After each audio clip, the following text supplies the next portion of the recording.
Look, the boy's hands in the water tank are tightly bound, but in just a moment, he managed to untie them by himself. You might think this is nothing, but what if he opens the lock of the water tank? The boy successfully flies out of the water tank and saves himself. The scene immediately bursts into cheers and applause. Cha Wong is a famous magician. His magic leaves people unable to see any flaws. If anyone can spot a flaw in his magic, he promises to refund the ticket and compensate tenfold. You can open your eyes wide and seriously look for flaws. Cha Wong's performance now begins. Next is the climax of the entire performance. Cha Wong randomly selects a guest. He will ride a motorcycle around the stage. Only if the guest shoots an arrow and hits him can they find a flaw. They can get 10 times the ticket price as compensation. This chubby guy was accidentally pushed onto the stage, becoming an unwilling guest. Cha Wong presses a button, and an arrow immediately shoots out. Unexpectedly, it's a real arrow. This chubby guy starts to feel scared. Then, the performance officially begins. Cha Wong, in protective gear, rides the motorcycle on stage. The chubby guy starts shooting the first arrow. Cha Wong swiftly dodges the first arrow and then beautifully dodges the second arrow. It's truly thrilling and exciting. Now only the last arrow remains. The chubby guy presses the button, but the arrow doesn't fire. He starts pressing frantically. The staff notices equipment malfunction. After a while, the arrow finally shoots out. Cha Wong is unexpectedly hit by the arrow. The staff removes his helmet, but only his clothes remain. He has disappeared, leaving everyone in amazement. He is now on stage. After the audience searches for a while, Cha Wong directly appears in the middle of the stage. He thought his performance ended perfectly, but a small incident occurred. A girl stubbornly clings to him on stage. After the performance, Cha Wong and the girl go backstage, and it turns out she is Sul Hei, a police officer. She had been chasing a purse-snatching criminal. She saw him run into the performance. In the crowd, she saw him holding a helmet and sneaking away, so she mistook Cha Wong for the criminal. She sincerely apologizes for the mistake. Cha Wong unceremoniously chases Sul Hei away, and Sul Hei leaves with the helmet. Because of this helmet, a misunderstanding begins between Cha Wong and Sul Hei. After returning, Sul Hei returns the helmet to her neighbor Miho. She had hastily borrowed Miho's helmet and motorcycle to catch the thief. But Miho tells her it's not his helmet, because Cha Wong also has an identical helmet. She quickly takes the helmet to exchange it. But now Miho's helmet is recording a strange scene. An exorcist is doing everything to drive a ghost out of a child. This malevolent spirit has been dead for over a century. He uses a blade to tap the child's body to expel it. But this ghost is very powerful. While the exorcist is not paying attention, it bites his arm tightly, then starts grabbing and attacking him. The exorcist breaks free and sprinkles red beans on the child. The child screams. To exorcise the ghost, endure the pain. The exorcist covers the girl with a quilt, then raises a torch with both hands and chants an incantation. Finally, the demon is forced out, and the surrounding talismans immediately restrain the ghost. The exorcist stabs the ghost with a trident. The ghost is finally eliminated, and the child is saved. The exorcist, on the brink of death, speaks to Mrs. Gmok beside him. He's blessed by a divine general to exorcise and save. Now his grandchild is coming, who will soon welcome the divine general and become a new exorcist. His grandchild is Cha Wong, a famous magician whose tricks are flawless. His flawless magic credit entirely to 3 ghost assistants. He thought his secret of using ghosts to become famous could be kept forever, but the helmet that accidentally appeared recorded all this. However, it couldn't capture the 3 ghosts. The 3 ghosts were furious when they discovered the dash cam. They complained Cha Wong was too harsh. They clearly worked hard and tirelessly to coordinate with his act. In the end, only he enjoyed the fame. At this moment, Cha Wong suddenly appeared. He wasn't concerned about their complaints, but rather afraid his secret would be revealed. So, he hired a locksmith to install another code lock. At this time, he suddenly received the news of his grandfather's death and prepared to attend his funeral. After they left, Sul Hei came to his house, and the helmet with the dashcam belonged to her neighbor Miho. Sul Hei hurriedly exchanged the helmet and returned it to Miho. Mrs. Gmok spoke about welcoming the divine general for him. But Cha Wong did not want to become an exorcist. When he was young, he admired his grandfather. His grandfather helped many people escape the torment of ghosts. But due to a small incident, the villagers scolded his grandfather as a fake magician and a fraud. His grandfather never cared about the gossip and continued to help people wholeheartedly. Since then, Cha Wong hated the exorcist job. Mrs. Gmok did not try to keep him. She believed the divine general would come to Cha Wong. On the way home, the ghosts found themselves holding a bowl of rice. This bowl of rice is for gods and ancestors. Cha Wong told Officer Sul Hei that he has the ability to see ghosts. But seeing her disbelief, Cha Wong waved his hand lightly. The 3 ghosts rushed to press Sul Hei onto the sofa. She witnessed it firsthand and still didn't believe. Sulhei still thought it was one of Cha Wung's magic tricks. Sick of seeing it on TV every day, she kicked Cha Wung to the floor. Cha Wung knew that mere explanations were useless, so he asked Sulhei, "Do you like roller coasters?" Cha Wung instructed the three spirits by the sofa to shake it. Frightened, Sulhei clung to the sofa and screamed. Still didn't believe Cha Wung's ability. Cha Wung casually mentioned that Miho had died. These were personal details about Miho. At this point, Sulhei began to believe. Cha Wung could see Miho's spirit. Seeing this, Cha Wung quickly proposed a deal. He told Sulhei to help him find the surveillance helmet Miho took, and he would help her catch the culprit. Sulhei hesitated but eventually agreed. While driving, Cha Wung instructed the spirits to look up the criminal police records.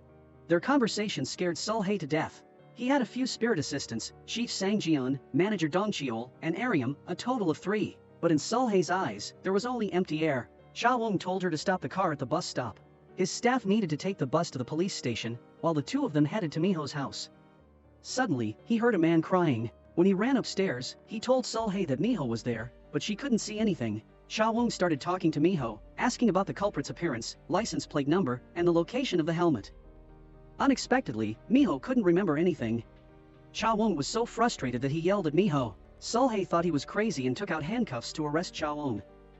Fortunately, Cha Wung quickly suggested that Sulhei ask Miho's wife while he wrote down the answers on his phone.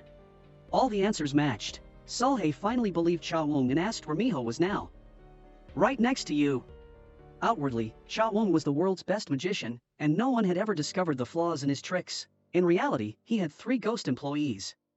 This tall man helped him blow cards, while the others caused movements. But people couldn't see them and thought it was magical, and every month Cha Wung paid salaries to his employees. He also provided room and board. At night, employees slept near their memorial tablets. In the morning, Cha Wung rang a bell, calling them for meals with time to eat. This was the dream life of countless spirits. Seeing the unchanging breakfast, the 3 ghosts, tired of bread, urged a menu change, but Cha Wung insisted on savoring flavor. But only he could digest the food. So, what they ate was his decision. The 3 spirits had various skills thanks to the spiritual energy Cha Wung provided. When Cha Wung was in danger, he only needed to shout for help, ultimately forcing Sulhei to pull out a baton. Dong Cheol grabbed and shook it before throwing it away. This convinced Sulhei that Cha Wung could see ghosts. She agreed to help catch the culprit. Cha Wung found Miho's spirit, stabbed to death, and asked him to stand in the road to recall the incident. Miho was so scared he ran away, but Cha Wung sarcastically reminded him that he was already dead and couldn't die again. Miho, mustering courage, stood in the road, recalling the culprit's car's license plate. They used the license plate to trace the car to a scrapyard. The owner denied hitting anyone. Just as the culprit was about to flee the country with money, the door suddenly shut, and books fell off the shelves. The culprit was terrified, trembling as Ariam ran back and forth causing things to fall, while Dong Cheol helped make items fall to the floor. The culprit was so scared he cowered in a corner. Sulhei watched the scene from outside the door. She was shocked when she saw a can of tomato sauce floating in the air. They were going to punish the murderer today. Cha Wung put his phone in his pocket. Sangjian pretended to be Miho and entered the room to scare the culprit. Then he played Cha Wung's voice outside the room. "You are the one who harmed me. I'm sorry, please forgive me. Let me live, my wife and children will drain me dry," he said. "What should I do?" Sangjian removed his hat, revealing there was no head inside. The culprit was so scared he couldn't speak. He ran outside in terror. He ran to Sulhei, begging her to save him. Sulhei took out her phone to record, making him confess his crime. After this, Cha Wung bought a lot of baby supplies for Miho's wife, telling her that Miho had worked for him for a few days after his death. This was his extra income. Seeing this, Miho's spirit felt at peace and left. Sulhei thanked Cha Wung and the 3 spirits for catching the culprit. But she didn't know what the spirits liked to eat. Cha Wung coldly told her not to bother. The 3 spirits were very excited to hear this. When Sulhei turned around, she saw smoke and was terrified. "What is that? Tekbaki, ribs, pancakes? Are they all here?" Cha Wung angrily ran over to erase the writing and told Sulhei not to appear in front of him again. After leaving, Cha Wung helped Miho's wife pay the hospital fees. When he got home, he saw a man running in with an oar. Cha Wung's grandfather had always worshipped the gods when alive. After his death, General Choi Gum escorted him a bit of the way. "I really wanted to help General become a deity myself. If there's anyone to blame, it's my own misdeeds." "You did your best." Grandfather said Cha Wung would serve Choi Gum. "But I don't know if it will cost my sanity." Choi Gum said about being a deity for a long time. There were many clients who wanted to escape from the deities. but no one could ever beat the gods. Choi Gum immediately rushed in, asking where his room was. Cha Wong thought he was a spirit looking for a job and told him the company was not hiring. He told him to leave quickly, but Choi Gum, being in Cha Wong's house, appeared disrespectful. He was the deity that Cha Wong's grandfather worshipped, and from birth, Cha Wong was his client. He was forced to inherit his grandfather's position as a shaman, but Cha Wong despised being one. He refused to follow his grandfather's path, worshipping a useless god. Useless? Choi Gum said, predicting Cha Wong would soon yield. Cha Wong thought he was boasting. At that moment, the three spirits came to report their work. Seeing Choi Gum, they thought he was an ordinary person, just finished filming, didn't have time to change. They thought he was acting intensely. Dong Cheol complimented Choi Gum's cool clothes and then rudely asked how long he had been dead. I'm a dog ear, so my personality is fierce. Seeing them mock Choi Gum, he slapped Dong Cheol, sending him flying. Speak respectfully. Just some ghosts. Daring to block a god's way, almost costing you your lives. He's really strong, they realized. They finally understood Choi Gum was the household deity. The three quickly knelt to apologize, declaring Choi Gum their new leader. Police went up the mountain to catch a serial killer.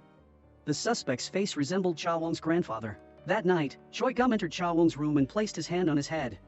I am your master deity. I am your master deity. The next day, when Cha Wong woke up, he had a high fever. Sulhae came to bring food to thank them. When she opened the door, Cha Wong was not feeling well. Sulhae brought food and said there were dishes that the staff wanted to eat. I told you, don't appear in front of me. Sulhae arrived with food, finding Cha Wong sick. She hurried to help him onto bed to rest. When she went out to find medicine, she saw the food floating in the air. Sulhae was terrified. Choi Gum heard it and was also frightened. Sulhae thought it was the three spirits, so she quickly apologized, feeling Sulhae pass through her. Choi Gum realized she couldn't see him. He tasted the dish Sulhae made and found it surprisingly delicious. Sulhae gave Cha Wong fever-reducing medicine. She also invited him and the three spirits to join the city patrol team to help catch criminals. But Cha Wong took out some money, considering it payment for her care, and asked her not to come looking for him again. Sulhae, enraged, threw the money back, but still bowed to thank him for what he did before. Oddly enough, Choi Gum opened the virtue fan, and unexpectedly, the virtue increased. He curiously went out to follow Sulhae, discovering the 7 spirits on her head. The 3 spirits woke up, seeing the food Sulhae brought. They picked it up to taste but found it very tough. It turned out their flavors had been sucked out by another spirit. Dong Cheol, hearing this, affirmed it was a new ghost, angrily went out and shouted loudly. Choi Gum, hearing this, just called out once. He threatened Dong Cheol, who crouched. Choi Gum showed the fan to Cha Wong, but Cha Wong was feverish and couldn't hear anything, so Choi Gum could only use magic to cure him. He told Cha Wong that as long as Sulhae thanked him, virtue would continue to increase. After fulfilling all duties, he could ascend to become a Buddha. As for Choi Gum, he had always relied on attaching to shamans to vanquish demons and gain virtue. Now, with Cha Wong's help to catch the criminal, being thanked by her could fulfill his wish. So, to make Cha Wong listen, he used magic to give Cha Wong diarrhea. Cha Wong could only listen to Choi Gum's orders to help Sulhae catch the criminals. Sulhae was pleased to hear he wanted to join her, thanking him. Choi Gum opened the fan, virtue increased again. But after joining the city patrol team, Cha Wong just enjoyed himself every day. To have the 3 spirits serve him, fanning and doing nails while Ariam helped him hold the cup. Sulhae, enraged, kicked the sunshade umbrella, causing virtue to increase extremely slowly. That day, Sulhae found a wandering elderly person. She told Cha Wong to take the old man home, but he refused, citing being busy with photography. Sulhae had to take him home herself, and to thank her, he took out a wad of cash. Sulhae was surprised and asked where he got the money. The old man said he found it in the garden. Sulhae called colleagues. Doug found over 10 billion. Seeing the news, Cha Wong regretted greatly, realizing he missed 10 billion due to carelessness. I came with them to patrol the old man's house together. Cha Wong saw extortionists targeting the old man. He quickly shielded the old man from behind. The thugs intended to teach Cha Wong a lesson. Suddenly, a general with a sword appeared, claiming these people had touched his disciple. Can't there be peace?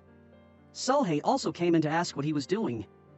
Cha Wong said he was protecting the old man, but Sulhae's eyes told a different story. When she entered, she found the old man had passed away. To help the old man find his thieving son, the two disguised themselves and went to an underground casino. During gambling, ghostly spirits helped them see opponents' cards, enabling Cha Wong to win several hands in a row. The ringleader intervened, tampered with the cards. The woman next to him even poured water on his pants. At that moment, while she was wiping off the water, he handed her the cards. All of this was seen by the 3 spirits, with Cha Wong stopping time immediately. Ariam took advantage of the opportunity to draw a card from her pocket, then he threw the card in Dong Cheol's hand into her bag. She fell without knowing what happened, thinking she had won and was about to take the money. Wait, what's this? Indeed, it's possible. The game stopped, and the police rushed in. Cha Wong seized the opportunity, grabbed the money bag, and ran. On the way home, he discovered the money had turned into miscellaneous items. Now he remembered he had grabbed the wrong bag in the chaos. This made someone as money-hungry as him extremely regretful, so he relied on the website provided by the gambling den, deciding to have RM hack into the server to quickly find the owner. But the owner was indeed worthy of being the owner. How could he be easily defeated? They had no idea that the boss was observing from the other side. Every move these young birds made, knowing oneself and the enemy, they could win 100 battles, so they went to find the boss's father's ghost. From where he knew his son liked surprises, always working in the most dangerous places but safely, Cha Wong immediately went to the nursing home the boss had built. Such a small place with so many ventilation pipes, they suspected it was for server cooling. So they sent the 3 spirits through the walls and floors.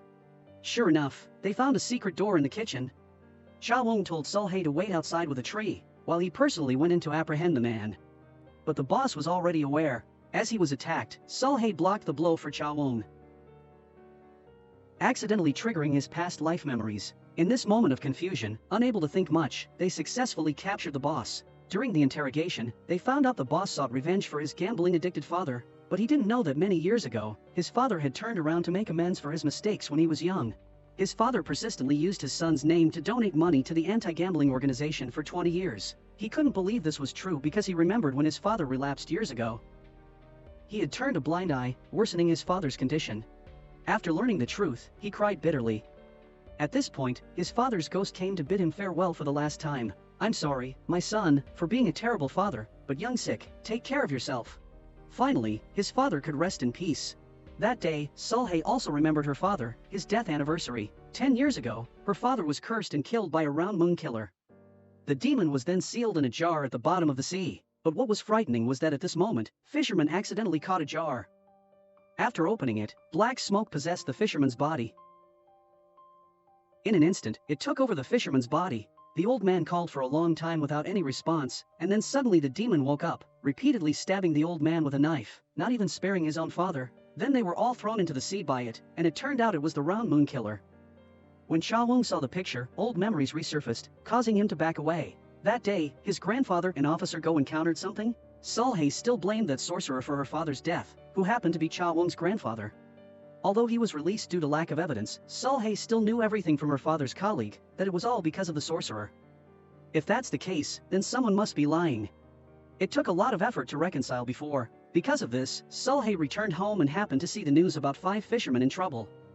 Clearly, there was no storm, but the fishermen disappeared, and one fisherman in the picture caught her attention. Indeed, he resembled the criminal from the past. Sulhei used the missing information to locate his house. Finding his shoe size identical to that of the past, she then saw the sorcerer performing rituals for those 5 fishermen. By doing so, their lost souls would return home. Yes, they said once the Dragon King accepted the offering of rice, the souls would rise. But the sorcerer threw down 5 bowls of rice, and only 4 were accepted, meaning only 4 people died, and the other one could very well be the culprit. There were 5 people on the boat, so is there still one survivor? The Dragon King said that person is neither alive nor dead. Sulhei learned from the villagers that the man was very honest and couldn't have done this. When she returned to the city, she encountered the serial killer. Sulhei's different identity also caught the attention of the serial killer.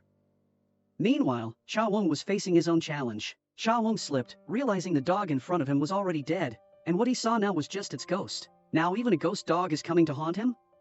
Arim realized the dog wanted to tell Cha Wong something. But he wanted to avoid it and hurriedly got into the elevator. Unexpectedly, the boss's 6th sense sensed it, so he called Sulhei to inform her of the dog's location. But before he could finish, Sulhei hastily hung up and rushed over. 3 days ago, Cha Wong was coordinating with the television station, filming a short magic clip. The dog, relying on its keen senses, exposed Cha Wong's magic trick, not only embarrassing him but also making him buy a bunch of sausages for a boy. But the next day, the boy came to the station to report that his dog was missing. However, no one expected the disappearance of the dog to be related to this Alice star. She was Cha Wong's TV station assigned assistant. This time she came here because of a rehearsal for the weekend performance. The rehearsal was over, and she was preparing coffee for Cha Wong's advertisement. Meanwhile, from the boy's mother, Sulhei learned that the dog was a retired police dog. And 3 days later, this sad incident occurred, but they all didn't know why the dog died or why it kept following Cha Wong.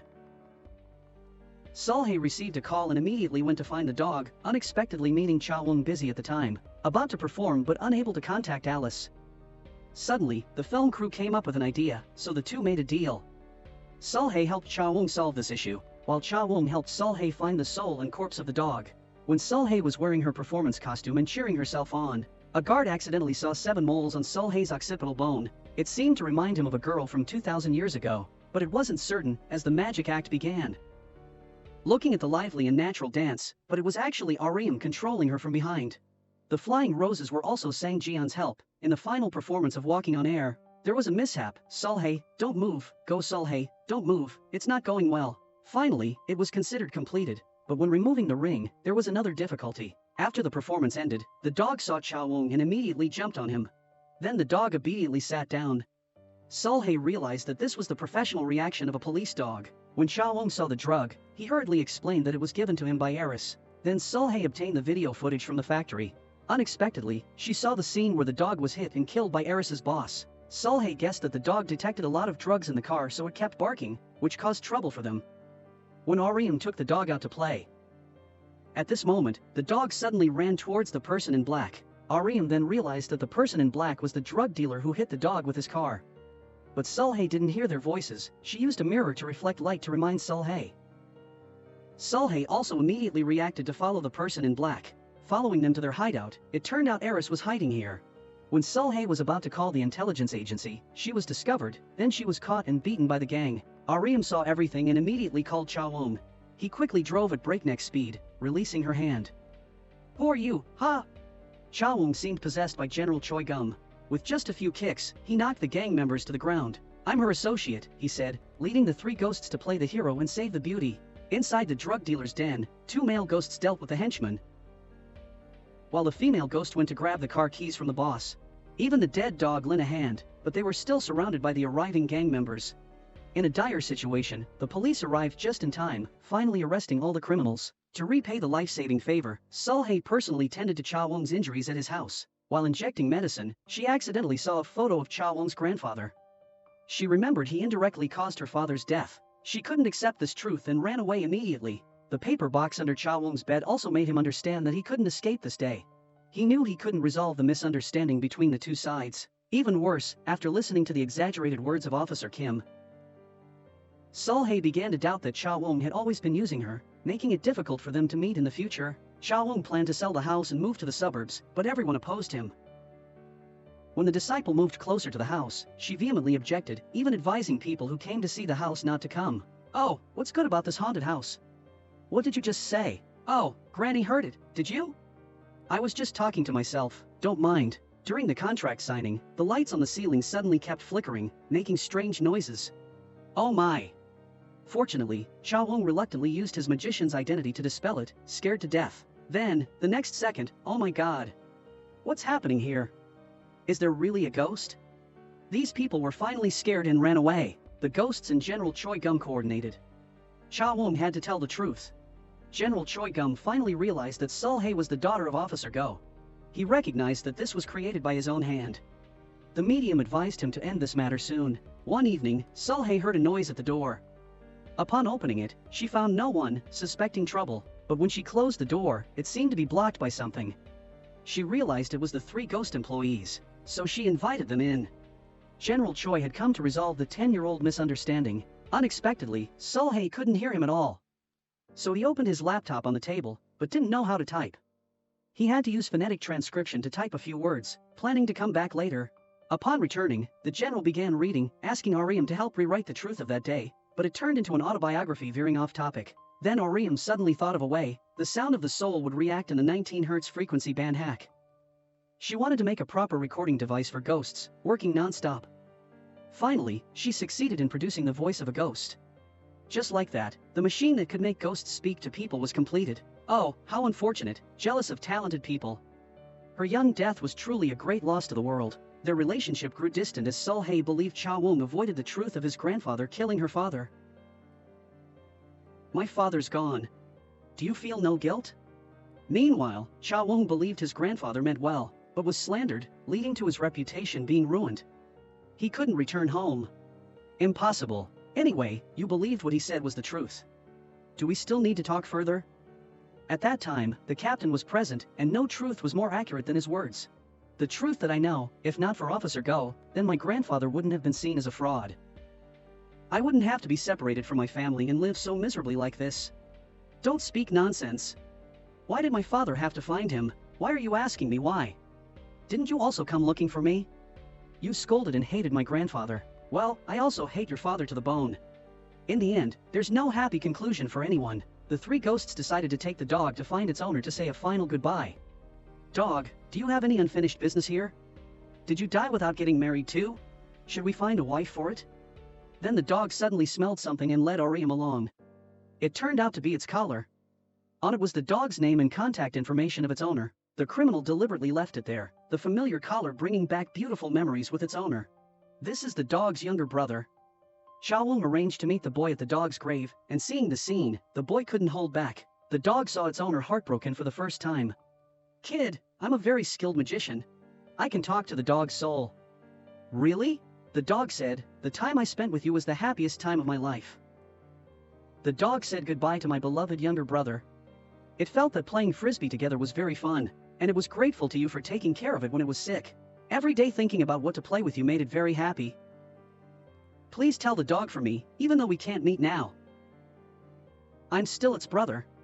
Tell it not to feel lonely going to heaven. I really miss it. It must have heard you. Life has no regrets, see you in the next life. Finally, the dog could peacefully leave. Sulhei came home, lights turned on by themselves. On the table was a box, and after opening it, something strange happened. A few ghosts in the living room waited for Sulhei to come home. Officer, this is the machine Orium developed, so humans can hear ghosts talk. The three ghosts and Choi Gum had been waiting there for a long time. The truth from 10 years ago gradually unfolded. For over 2,000 years, General Choi Gum had always possessed the shamans of each generation in the family, simultaneously sealing and guarding against the demons. Unexpectedly, one day a demon escaped and possessed someone, and that person was the full moon killer. Xiaoweng's grandfather wanted to subdue the demon, while the police wanted to catch the murderer. So the two worked together, planning to capture the demon on the night of the full moon. It was also the 5th time he had killed, but what they didn't expect was that Sulhei's colleague, who was now the current chief, had secretly followed them.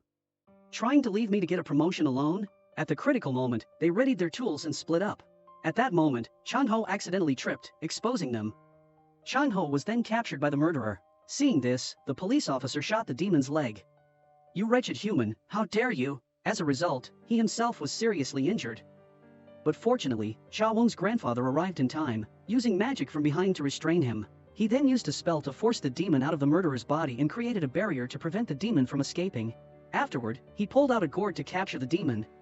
But at the final step of sealing it, Xiaoweng's grandfather, due to internal injuries, couldn't move and asked the chief to quickly seal it. Unexpectedly, he was too scared to take action. In the emergency, Officer Go used all his strength to crawl up and seal it with a talisman, but then, it didn't work. The demon used its last remaining magic power to kill the officer. Officer Chanho shot him. He fell off the cliff. That was the whole truth of that day.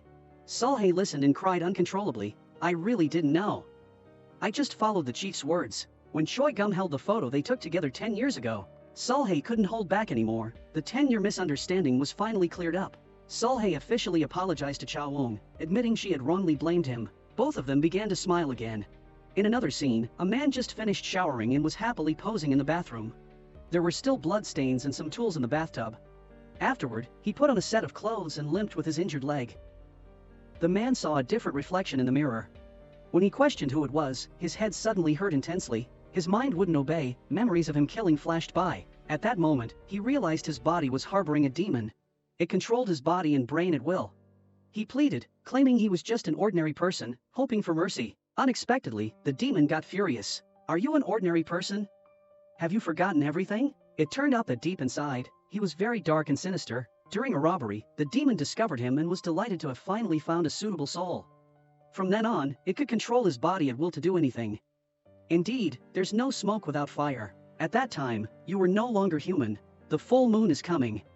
Let's start the 7-star hunt. Yes, the demon's body is actually related to Sulhei. Under Sulhei's collarbone is the 7-star mark. This was the second time Choi Gum saw the 7-star mark on her.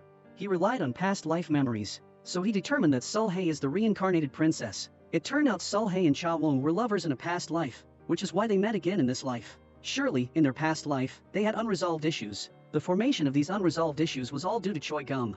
The demon was the product of these unresolved issues and appeared with each reincarnation of the two. Whoever started the trouble must end it, Choi Gum finally realized. As long as their love lasts, the demon will vanish. So he must prevent others from capturing Sulhei's heart. So he diligently followed and observed every word and action of the two, then instructed the three ghosts to teach Cha Wong how to deal with romantic rivals. Clearly, he liked her but kept denying it. This stage is called the denial phase.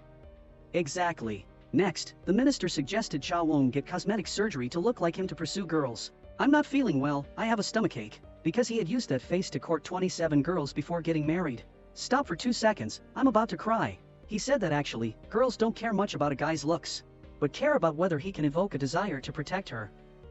And Fatty suggested that Cha Wong learn to sing to win over women. May I ask, do you have any song suggestions? Fatty said he had one ready.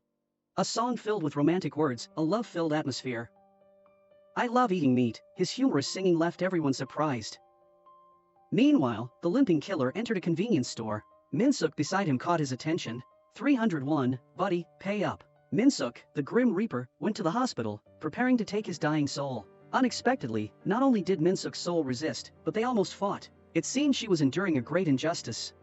Fortunately, Cha Wong stepped in to mediate, calming them down. The Grim Reaper agreed to return later. Minsuk was unwilling to die unjustly, as her murderer was still free. 2 days ago, Minsuk even asked the city patrol team for help, delivering food to her charity daycare. The daycare was managed by her and her newlywed husband of less than a year. They shared the same vision, and even their wedding vow was to dedicate all their assets to helping the poor. Unexpectedly, a man greedy for money targeted the daycare's land. He often promised and threatened her to sell the land. But this land was the only property left by her late first husband and child after a traffic accident. Her husband said, being threatened like this isn't a solution either. Why not sell the place, buy a new one with all the necessary equipment? Anyway, they are offering a high price, and if you die, you definitely won't sell it. Despite being busy all day and a bit unhappy at times, Minsuk's enthusiasm wasn't dampened. The three real estate guys came to the supermarket, intending to pressure Minsuk to sell the land again. The three then rushed in with weapons. Cut to a scene of them being arrested by the police, who found the murder weapon. Meanwhile, Minsuk lay in a coma in the hospital. Is there a ghost here? It's her. She just argued with the Grim Reaper. Sulhei thought she was dead, but Cha Wong said not yet. When someone is in a deep coma, their soul comes and goes. Minsuk's soul said that until her killer was caught, she would not leave. But the three murderers had been arrested. Surprisingly, she said the real killer was someone else. Sulhei insisted it couldn't be because they had the camera footage and murder weapon. As Sulhei asked who the real killer was, her husband suddenly entered, thanking them for catching the killers. Wife, can you hear me? Those dogs that did this to you have been caught. Her ghost said the killer was standing beside her body. The day before, a customer left after buying something, and her husband came to the supermarket to persuade her to sell the daycare land. Minsuk calmly explained to her husband that the daycare was very important to her, and she would never sell it unless she died. Years ago, she had to part with her child, and her husband, unable to persuade her, developed murderous intent. Then the three thugs came in to threaten her to sell the land, but the camera showed her husband leaving the supermarket empty-handed. Could the weapon fly? So Cha Wong and Sulhei went to the crime scene to reenact the crime. I also want to embezzle some property and leave. Who told you to say you'd never sell even if you died? They speculated her husband gave the weapon to his accomplice in a camera blind spot after the crime. Then the accomplice took the bag, went through a small path, and hid the weapon in the office of the three thugs. This way, the blame was successfully shifted, and the three were made scapegoats. Sang Jian arranged for the camera to capture it, proving he left empty-handed. But this was just speculation without evidence. Moreover, the Grim Reaper had come to collect her soul again. Cha Wong hoped he could give them 3 more days, or he would report him. Hinted by the Grim Reaper, Cha Wong realized he wanted a bribe, so he invited him to a grand feast at his house. Where do you live? Where? How do I get there? This frightened the wandering ghosts.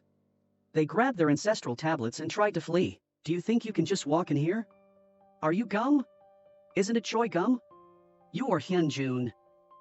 Turns out they were acquaintances who hadn't met in 2,000 years. This was their first meeting after death. Cha Wong asked Choi Gum to keep the Grim Reaper occupied for 3 days. I know exactly how to deal with him, he said. So what happens next is fun, right? You still haven't answered me. Extremely fun. Let me sit once more. I love doing this. Next, they go hiking at 3 a.m. We've climbed Mount Namsan. Why do we have to go down? What do you want to do then? Of course, put on a love lock. For our eternal friendship. The next day, an unexpected event occurred. Min-suk pretended to be dead to test her husband. He cried his heart out. The next moment, he couldn't help but laugh. Before even leaving the hospital, he hurriedly called to arrange selling the land she left behind. He didn't know it was all a setup to trap him. Sure enough, he went to the hotel to start the transaction. Meanwhile, Sulhae and Cha-won were lying in bed surfing the web. As they signed the contract, the ghosts began to act, causing a conflict and recording the evidence. Now you're asking for a price increase. What are you doing? What about me? Do you like playing the back hole? I'm straight. Everything you did was recorded. If you don't give me anything, I'll call the police. Who said just finding a scapegoat to go to jail would work? While the two argued tensely, the police tracked Jong-goo's movements and found the place. Panicking, he immediately ran, with the two of them quickly chasing after him. He ran to the rooftop, threatening to kill himself, but slipped in his agitation and almost fell. Though he was pulled back in time, in the end, he couldn't be saved. The matter wasn't over yet, but Min-suk thought it was all finished. She bid farewell to her body, saying she always lived positively and never regretted coming to this world. She also thanked Cha-won and Sulhae, saying she would donate all her assets to the daycare after her death. She asked Sulhae to take care of the mischievous kids at the daycare when she had time. Her dream was to become an idol, so she refused to eat, becoming as skinny as Cha-won. Please tell her to eat. How can I leave them behind? Mom, come play with us. You're the best. As Min-suk was about to follow the Grim Reaper, Jong-goo's soul, in a coma from falling off the rooftop, arrived. He stopped Min-suk from donating her assets. You bastard, have you lived hundreds or thousands of years? Why are you so greedy? As they argued, the Grim Reaper yelled at them, don't interfere with my work. He then took out the Book of Life and Death. Min-suk found him annoying and said, just take me away. The Grim Reaper had to follow the Book of Life and Death, calling out her name 3 times to separate her soul from her body. Lee Jong-goo. Me? Lee Jong-goo. Why are you calling my name? Crazy, Lee Jong-goo. The Grim Reaper said the name in the Book of Life and Death had changed, and he desperately looked at his name in the book. Min-suk was no longer required to die because the underworld had received 300 prayer letters from the children she had raised. Thank you, children. As the Grim Reaper departed, Min-suk's body started to react. Do you recognize me? It's a miracle, we've saved her. Meanwhile, the unsung hero Choi Gum lay exhausted, having used a provoking strategy to challenge the Grim Reaper to a shuttlecock game to buy time. They played 30,000 rounds until capturing the criminal. We caught the criminal, it's great. At this point, the Grim Reaper realized Choi Gum's true intention. Choi Gum said he didn't want to see good people die unjustly. The Grim Reaper had known this all along but had turned a blind eye. Finally, he kicked the shuttlecock in respect. I've lost, I must go now. It was nice to see you again, my friend. You truly have great character. Seeing through things without speaking is the mark of a true friend. The scene shifts to the appearance of the full moon murderer, slowly revealing the truth from 2,000 years ago. It was you who killed her. She died because of you. The person indeed returned. A guy planned to confess to a girl, but a ghost beside him covered his mouth. They wanted to prevent him from confessing to the girl, but it inadvertently brought them closer together. Cha-won panicked upon seeing the photo sent by Ariam. He persisted, asking the general for help to turn things around. He took his junior sister to the place where Sulhae and Heesu were, encouraged and urged by his junior sister.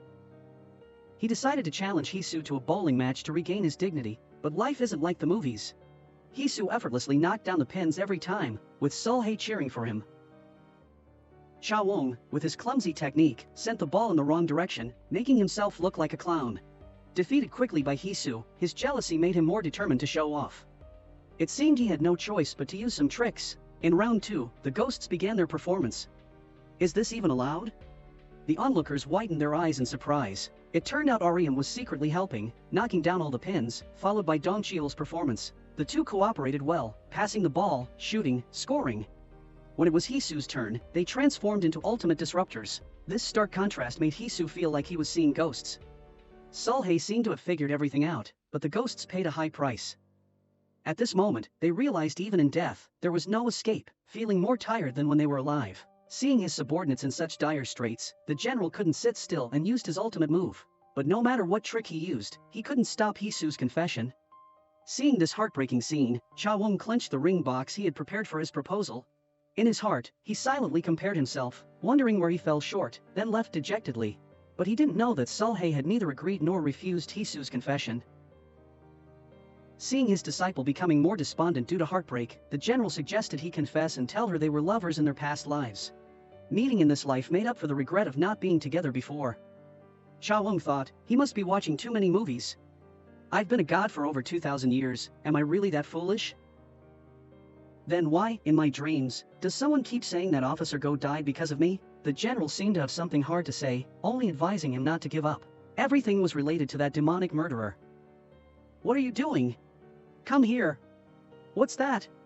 Look over there. After the police arrived, they unexpectedly found 3 bodies. 2 were the parents of a woman, killed by a blunt weapon in the bathroom.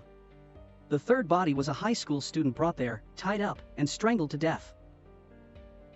Sulhey was stunned. Isn't this the method the full moon murderer usually uses? Then they found many used white candles in the house, just like the scene of her father's murder years ago. Everything indicated that the demon from 10 years ago had returned. Moreover, the cameras captured the criminal's features, identical to that demon. Sulhey requested a reinvestigation of the case from 10 years ago, but Hisu refused, citing a lack of evidence. That case involved many people. Additionally, his father, the chief, was the main person in charge of that case back then. A police officer nearby insisted that the demon murderer had been shot dead by the chief. He loudly criticized her, saying she should focus on saving the living, so she hurried to tell Cha Wong about it. Years ago, it was sealed under the sea. The general still didn't believe the demon had returned. He asked Sulhey to take him to the crime scene to verify it himself. Through his 6th sense, the general indeed saw the demon's crime process. It turned out the demon increased his power by absorbing the human essence of the 7 stars. You were right, it is that demon.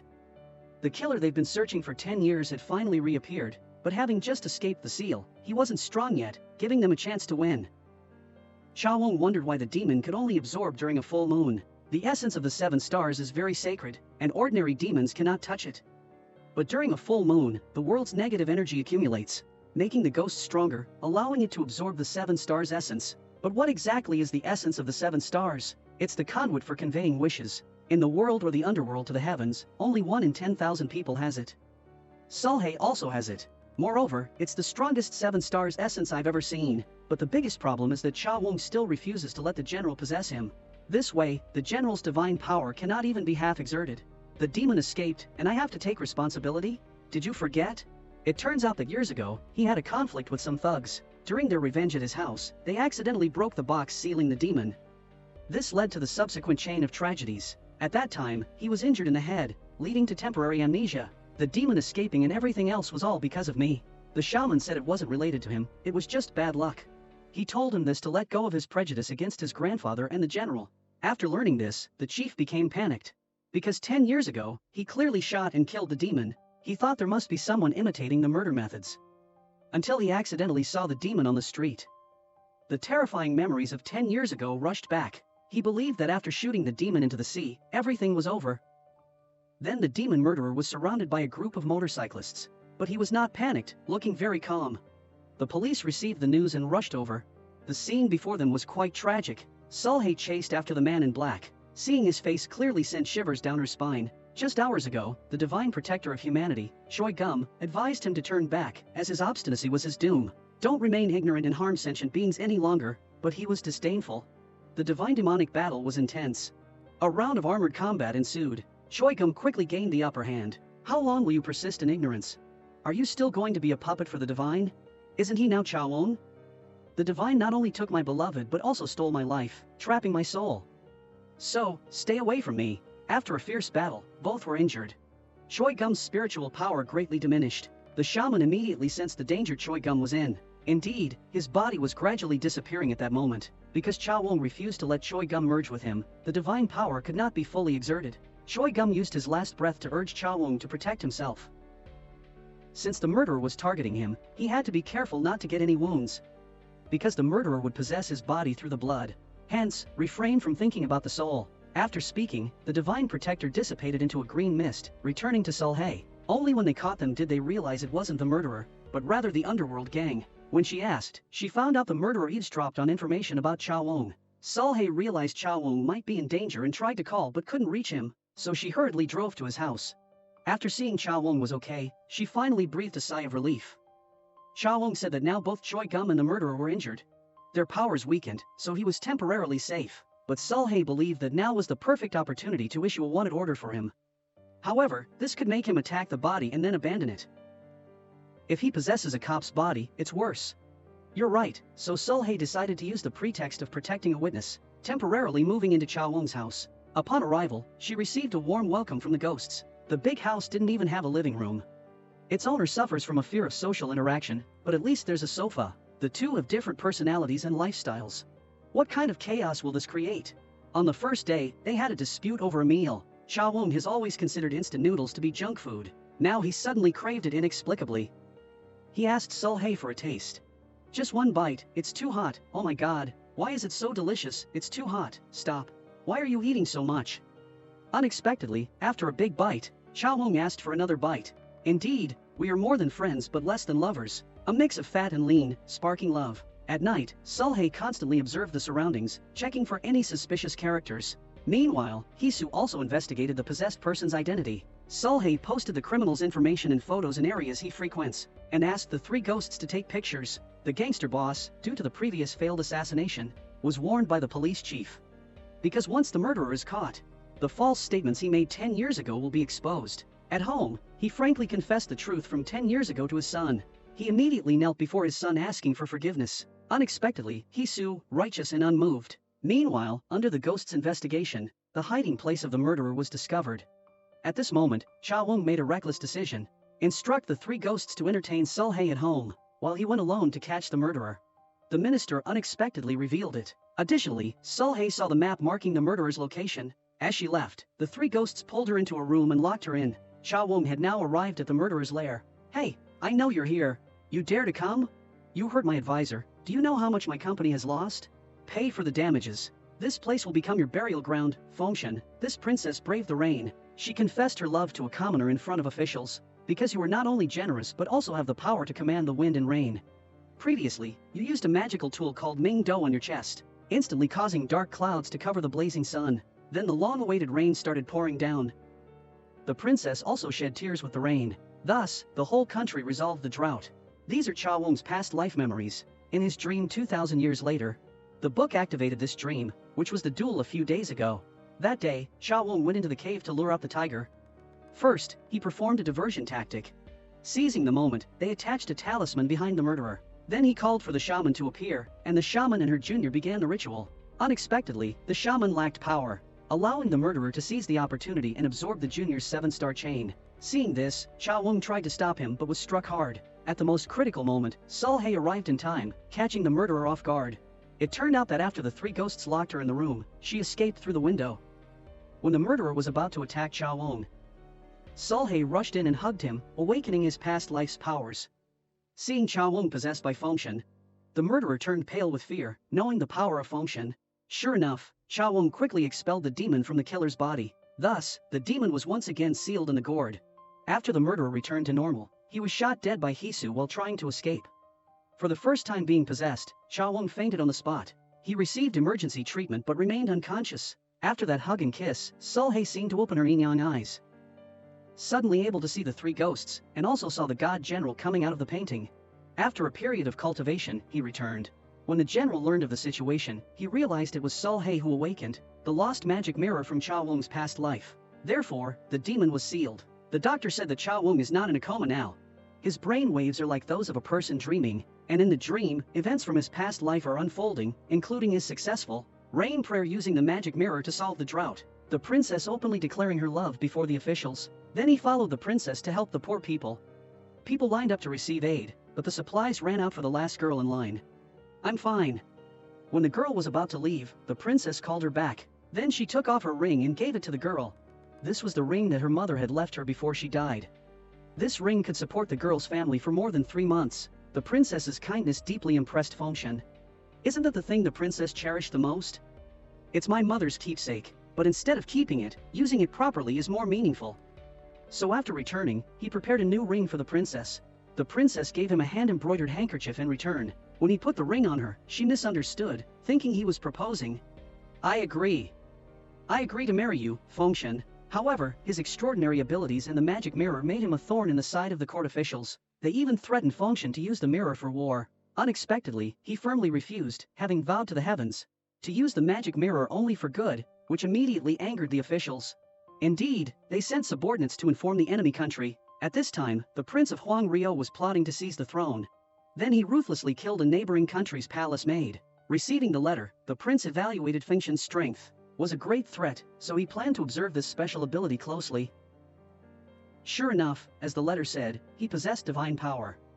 Then seeing the princess running in the wind, further fueled his ambition to invade the neighboring country. Upon returning, Feng Shan had a bad premonition, fearing he would bring misfortune to the princess. He humbled himself, using the excuse of being unworthy of the princess, to stop assisting her with the people. Feng Shan thought this was to protect the princess.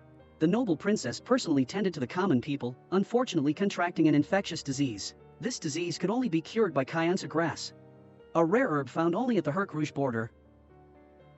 That area bordered the enemy and was extremely dangerous with cliffs. Anyone who went there risked death by the enemy or falling. Sending soldiers there could easily spark a war, so Feng Shan immediately volunteered to go himself. But 4 days later, Feng Shan still had not returned. During that time, the princess remained critical. At the crucial moment, Feng Shan, wounded, returned just in time. It turned out he had painstakingly climbed the cliff to pick the herb, nearly losing his life after falling. Luckily, the princess woke up after the medicine. Knowing the princess was saved, he felt relieved. Yet Feng Shan still feared he might bring danger to the princess, knowing that many wanted him dead. I am the princess's bodyguard. I am willing to sacrifice my life to protect her. So long as the two who love each other are safe, engaging in good deeds for the common good, he discovered Feng Shan's sacrifice to save him. The princess could no longer control her feelings. At this point, she was driven by an overwhelming desire to be with Feng Shan. I think I know where Feng Shan is.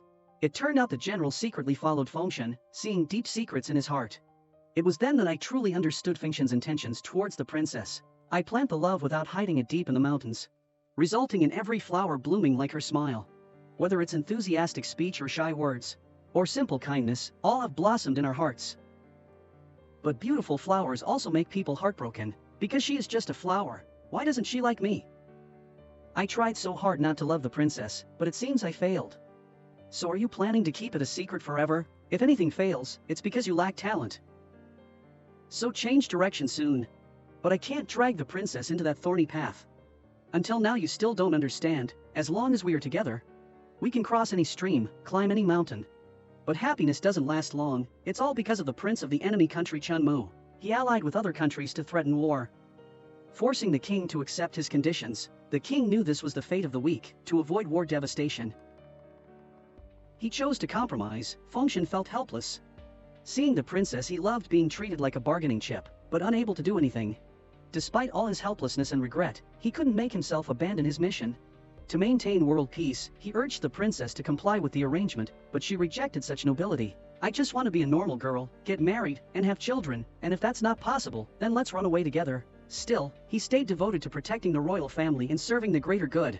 However, blind compromise couldn't earn the goodwill and respect of the other party. Instead, it made the enemy look down on them even more. Sure enough, the enemy became more cunning, framing Feng Shan for treason to capture him. Carefully planned evidence was prepared, remembering this witness beforehand to be discussed later.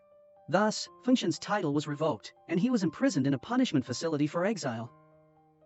Chun Mu sent someone to kill him on the way to exile. A courtier overheard the secret and quickly told the princess. The princess secretly sent someone into the room to take the divine mirror because it was Feng Shan's only hope of survival. With the help of a maid, the princess ran out of the palace, then rode a horse to chase after him. The maid also died because of this. Catching up with Feng Shan, she, as a princess, swapped clothes with him and handed him the divine mirror. Quickly, Chun Mu led a group of assassins, but Feng Shan managed to regain the divine mirror. Chun Mu quickly seized the opportunity, taking the princess to threaten Feng Shan to hand over the divine mirror. Then he knocked the princess unconscious, preparing to kill Feng Shan, hoping that in his next life, he would recognize her. Before dying, she gave Feng Shan the divine mirror. In this way, he once again wore the divine mirror, first taking away the evil spirit, then sucking the demon's soul out, finally, sealing it permanently into the gourd. Both of them, in endless regret and injury, died together. Cha Weng's dream finally came to an end when he woke up. Seeing Sulhei beside him, he seemed unable to escape from the emotions of Feng Shan. Have you really woken up? Is there anything in this world that can make people happier than having lost and regained? Do you know who I am? Even after a long time, you still recognize me. At last, you recognize me. Sulhei was a bit puzzled by his unusual behavior, but she still happily accepted it. The boy invited his previous self to subdue the demon. However, the frightening thing was not the basic demon being sealed, but the soul of the murderer. Then hide in the body of the murderer. Finally, when Cha Wong fell, he pretended to be innocent and ran away or used a substitute. He immediately restored his nature outside. The police block, right? And Hisu didn't even know he'd fallen into his trap. I want to take your body away. The demon successfully entered him through the wound on his hand. Then his body suddenly increased in strength uncontrollably. With a new body, he quickly parted ways with his old one with a gunshot. Not only did he acquire the identity of a policeman for protection, promoted for solving cases, he became increasingly arrogant with his added layers of protection. He even disregarded his father, the police chief, and cooperated with the underworld. It seems Cha Wong is about to face even greater danger, but since waking up in his previous live stream, he has transformed into a different person, not only frequently giving gifts to Sulhei, but also engaging in charitable work. After the three ghosts saw the news, they could hardly believe it, but the general revealed an extremely embarrassed expression. There was no joy in any way. At dinner that night, he saw a miraculous transformation between the two people. Whatever will be, will be. The next day, he suddenly said goodbye to the three ghosts. As soon as he wanted to leave, Cha Wong arrived. He didn't really want to run away, did he? I hope you can tell me in advance, even if you have to swallow your pride, will my sins disappear? Even if I had 10 mouths, I couldn't deny it. In his past life, the one who framed Fengshen was the general who testified against him. At that time, Shunmu had captured his younger brother, forcing the general to testify, otherwise, his entire family would be executed, betrayed by his closest friend. When the general arrived and saw the bodies of the two, he couldn't forgive himself. So, he chose to end his life. When he woke up again, he found himself under the royal bed, then saw a fan nearby, tying it wherever it was. He seemed to understand the hint from heaven, which was also his redemption. So, for generations, he stayed with the family of the father's lineage, protecting the seal for 2,000 years, believing this was his mission. Only when he saw Fengshen and the princess pass on to a new life did he truly understand the real mission, which was to continue their karma. Cha Wong asked him why he didn't tell him earlier, to which he replied, "I was too cowardly. I feared being found out and looked down upon." At this moment, he felt tired of his previous life. Sulhei, on this side, finally achieved her dream of transitioning from a maid to a lady, but she didn't know that the person standing in front of her now was a man or a demon. Cha Wong led the three ghosts to catch a female ghost. Let's talk to the ghost over there for a bit.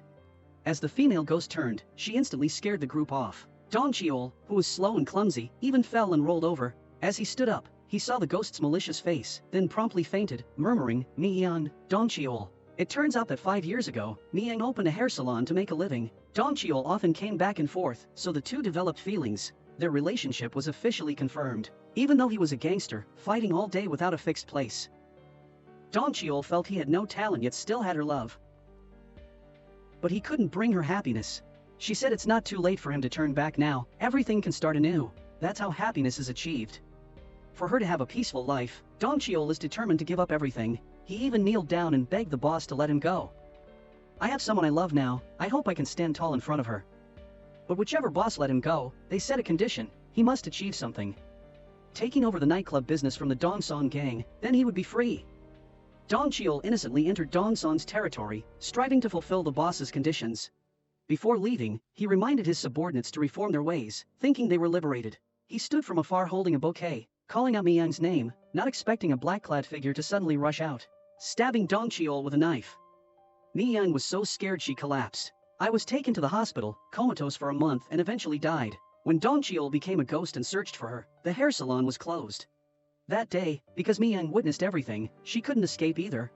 After being knocked unconscious and taken away by the assailant, she was killed at the entrance of the tunnel, then he drove and hid her in a desolate land. Who would have guessed that after death, she'd become a terrifying female ghost haunting the tunnel entrance, causing drivers and the culprit to have accidents. Police investigations yielded no results, and the victims all said.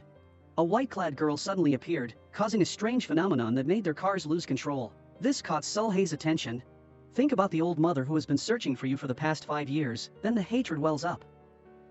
Seeing her eyes turn red with anger like ice cream, threatening them with screams, Cha Wong had to lock her up in a room. Seeing Miang in pain, tears streaming down her face, he felt immense regret and the urgent need to catch the culprit. Otherwise, Miang would turn into a vengeful spirit. Waiting for Miang's emotions to calm down, Sulhei reminded her to recall the details of the murder. She faintly saw a scar on his face, and in her struggle, she managed to grab the assailant's hair. All suspicions pointed to the gang boss, now they just needed to find the hair to confirm the culprit. After 5 years, the hair probably hasn't decomposed completely, leading us to where her body was buried. So, under Mi Yang's guidance, they drove straight to where she was buried. However, as they were about to arrive, a black car suddenly rushed towards them. It was the gang boss who had killed Mi Yang and Dong Cheol. It turns out He Su, possessed by a demon, sent him to kill Chao Wong. Now Chao Wong's car is about to be pushed off a cliff, hanging by a thread.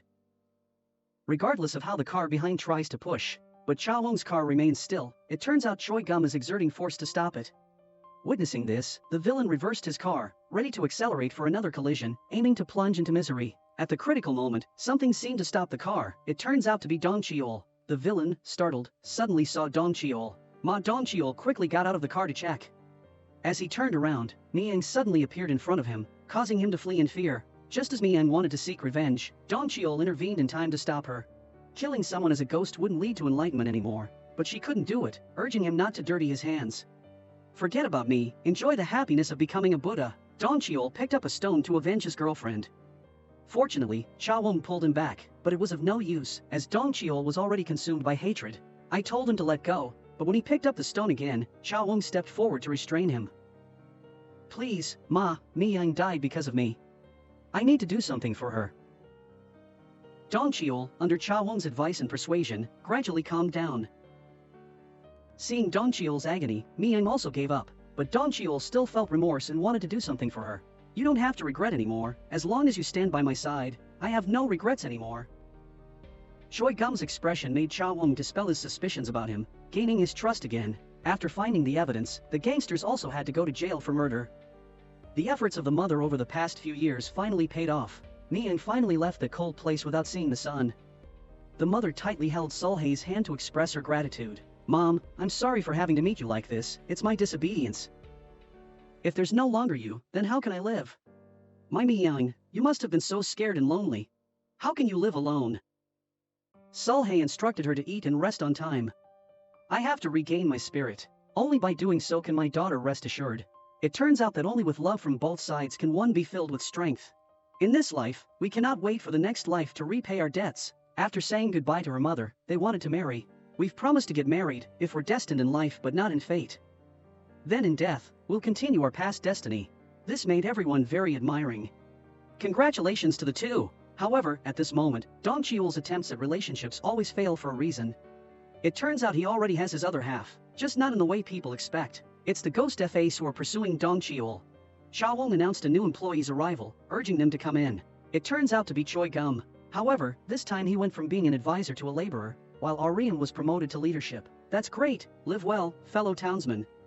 Okay, yes, inner peace. Over here, Dong Cheol finishes grooming and goes with Mi Yang to the park for a date. And prepares a spectacular magic trick with a ring. Look closely, here, as he takes out the ring to put it on Mi Yang's finger. The ring suddenly falls into a gap. Both of them sitting far away witness everything, feeling nothing but regret. But that's not all. Tonight he has to stay up teaching him. Chao Wong said that's the simplest thing, the harder part, even he can do. Everything depends on Choi Gum's accumulation of virtue. At that moment, when Choi Gum becomes enlightened, Chao Wong's family's lineage as exorcists will end. The ability to see ghosts will fade, and the ghost squad will guide the way to reincarnation. The three ghosts vehemently objected.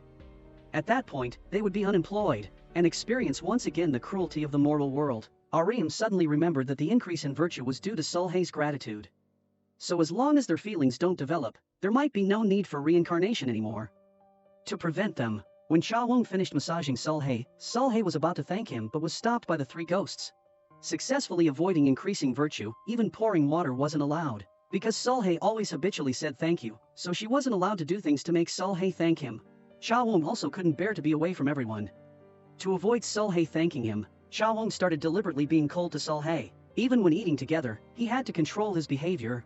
But even so, it wasn't the solution, it only increased pain and regret. Choi Gum came to find Ariam, asking her if there were any unfulfilled wishes before reincarnation. Ariam remembered what she had experienced when she was alive. Contracting polio at a young age caused her parents to abandon her. But luckily she was helped by kind people. She grew up and worked hard to become useful and repay them. But life was so unfair to her, not only taking away her ability to move, but also causing her to lose her life in a fire. At that moment, she felt utterly helpless. Save me, Mom. Even when she couldn't save herself, she died. So after death, she became addicted to games and cartoons. She really hoped to become a superhero like JoJo in the cartoon, but Choi Gum didn't know who JoJo was. Oh my, you don't know JoJo the superhero? So, does that mean you'll play JoJo, the little superhero JoJo? What? How should I do it? Choi Gum and Cha Woong planned for RM to play the role of JoJo to perform at the orphanage charity event on Saturday. RM was very excited and immediately went online to order costumes and props. Then she asked Sul-hae to dub for her. Just when Cha Woong went to the police station to find Sul-hae, he stumbled upon Officer Hee-soo possessed by a demon, who apparently got promoted. I heard it from my girlfriend Sul-hae. Congratulations. Angry, police officer Hee-soo used magic. Luckily, Choi Gum arrived in time, so the demon stopped. Choi Gum sensed something different about police officer Hee-soo. Choi Gum went alone to find Sul-hae, asking her to take care of Cha Woong in the future, because he would be alone without ghosts to help him in the future. Even the magic trick couldn't continue. Okay, just leave it to me. Waiting for the charity event, Cha Woong promised the director to regularly contribute to helping the children. Suddenly, Seon, a girl with a leg disability, appeared. She came here to ask when JoJo would arrive because she really liked JoJo, and she saw Cha Woong as JoJo's assistant. But while the Ghost Squad and Sul-hae were preparing to perform, police officer Hee-soo arrived to lock Cha Woong in, then used magic while the children were still happily awaiting the performance. Sul-hae and the Ghost Squad saw this and immediately took them outside, but RM couldn't move when she saw the scene. Because she died in a fire years ago, it had become her haunting memory. At this moment, there were cries and screams behind her, instantly reminding her of the desperation she felt years ago. It was Seon, the girl with a leg disability. Cha Woong was still trapped in the director's room. Sul-hae ignored police officer Hee-soo's obstruction and stubbornly demanded to rescue Cha Woong. Fortunately, he managed to get the director out of danger, but everyone noticed Seon was still missing. In a critical moment, RM was holding Seon, planning to pass through the large flames to get downstairs, but the fire was too intense. RM suddenly came up with a plan, jumping down from the balcony, but Seon didn't have the courage to jump. I'm too scared. It's okay, being scared is very normal, but who are you? JoJo. That's right, JoJo has the power of courage. Do you remember the spell? Be brave. RM immediately lifted Seon and jumped down. Seon was successfully rescued. Their friends and teacher cheered for them. Thank you for saving me. JoJo was us together.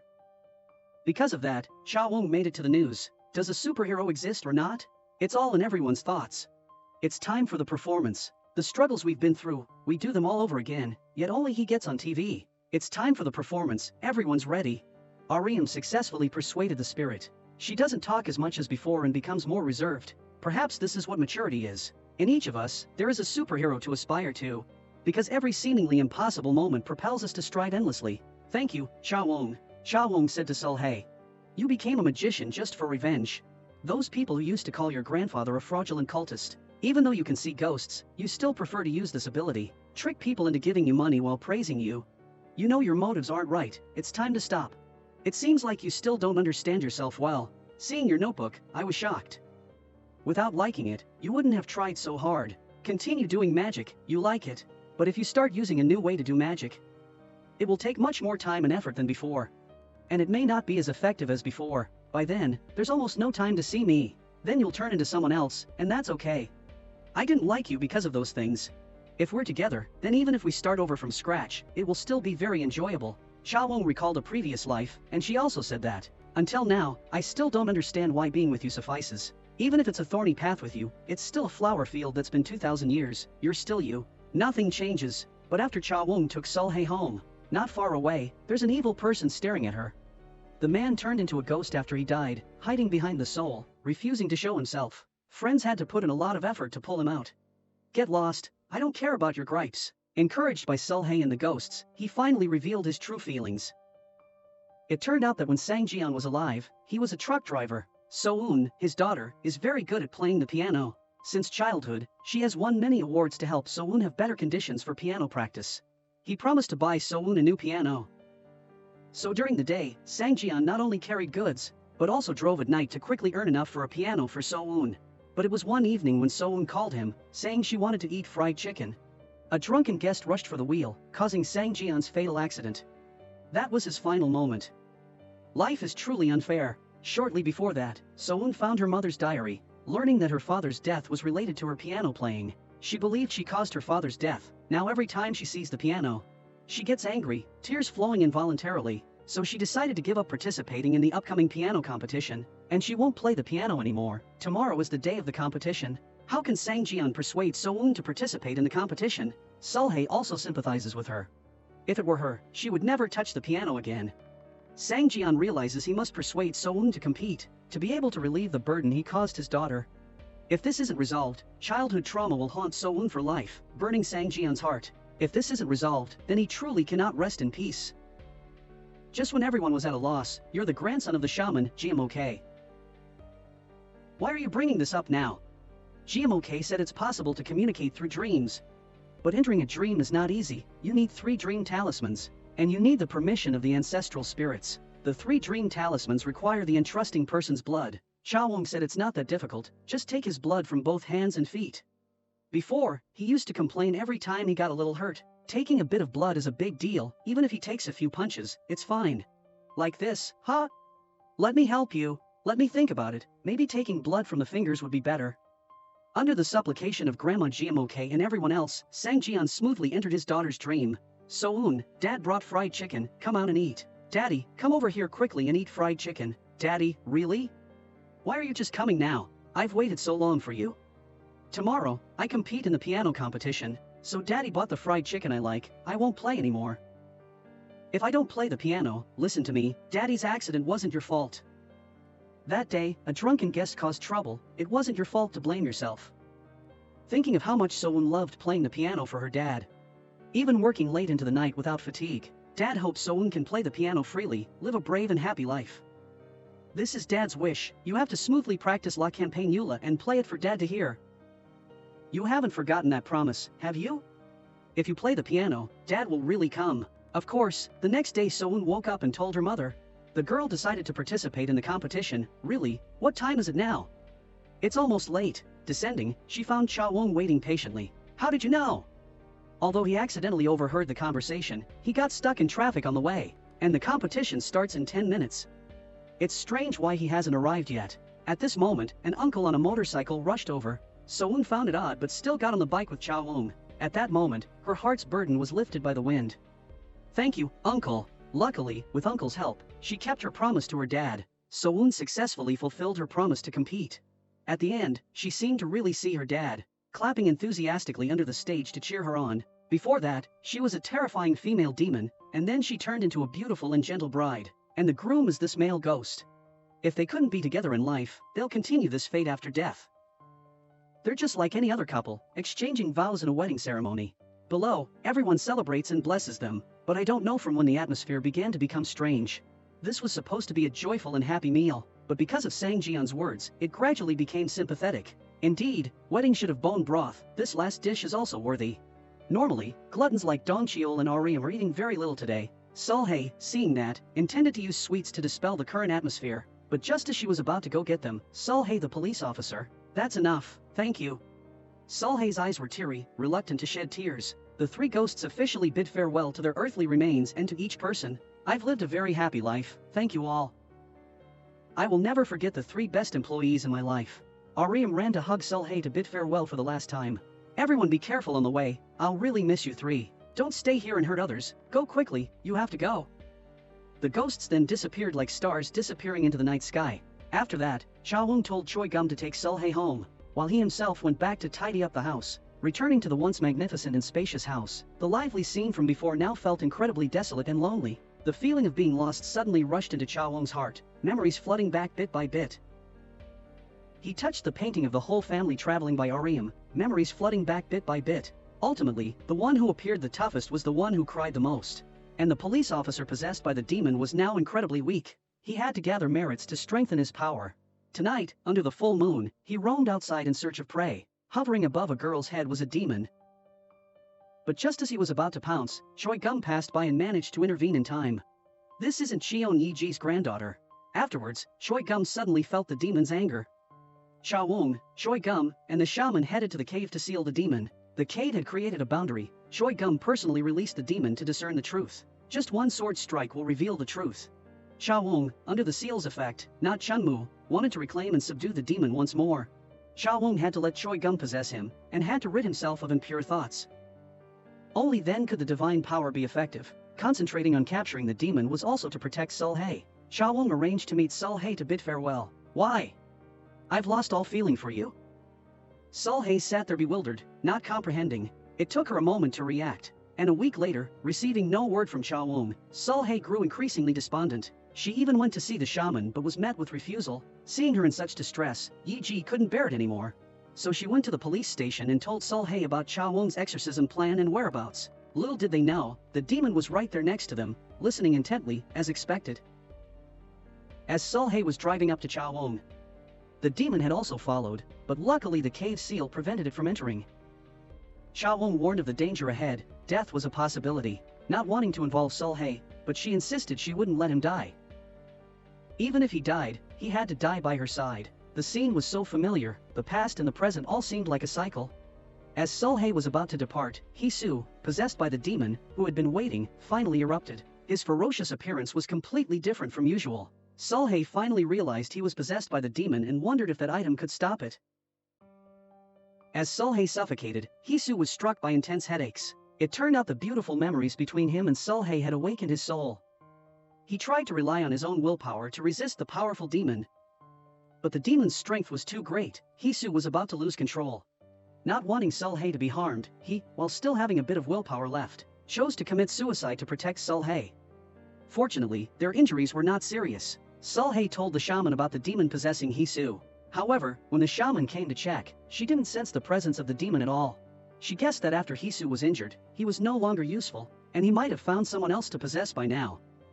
She had to quickly perform a ritual to help Choi Gum and Cha Wong complete the fusion, but as the shaman returned home to perform the ritual, the unexpected visit of someone left her unable to foresee. She immediately recognized the person, possessed by the demon, was the director visiting her son. "Thank you, Dad." The demon scratched his face and successfully possessed him. Being alone, the shaman couldn't be a match for the demon and was quickly killed by it. When Cha Wong and Choi Gum were ready to perform the fusion, they found the shaman had been murdered. To make matters worse, the police arrived at the right time, preventing any movement. Cha Wong, having no choice, was fortunate Choi Gum was there, helping Cha Wong unlock his handcuffs, telling him to temporarily go back to his hometown. The chief, furious upon learning of this, first issued a warrant for their arrest, then disclosed the matter to the media. As Cha Wong was preparing to refuel his car, the gas station attendant recognized him. Cha Wong, sensing urgency, hastily abandoned his car and walked back to his hometown.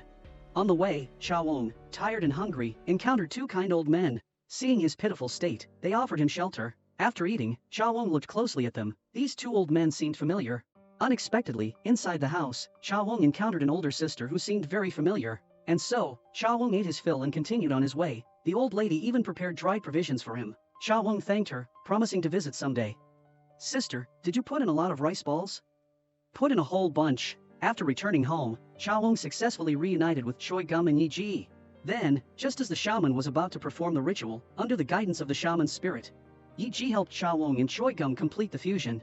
Immediately after successfully fusing, they could see that Sulhei was in danger. However, when Cha Wong rushed to the scene, the chief was lying on the ground. It turned out the demon had possessed Sulhei's body. He Kai and Mu. "Why, can't you handle it anymore?"